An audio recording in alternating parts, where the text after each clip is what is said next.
Pinoy Henyo na! Tatlong celebrity pairs ang susubok sa hamon ng pagkahenyo ngayong araw na to.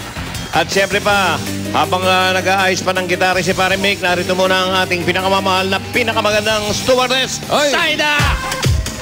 Ayan o! Go, Saida! Okay, at siyempre pa, lilipad na tayo at handa sa mga pasahero. Uy. Hello, sir. Oh, Hello.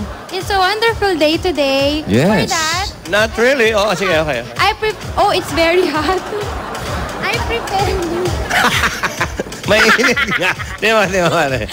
I prepared two kinds of fries and tomato dip. Mainit talaga. Fries with tomato dip. Yes, with tomato dip and fries. In other words, that's ketchup. Ketchup. That's it, bossy. What kind of, what's the flavor? Cheese flavored and sour cream. And fries is made from potatoes and which is rich in carbohydrates. Yeah. Good for the body, For the body. Is it clean? but not good for the hands. It's clean. I washed it. And next time I'll bring burger.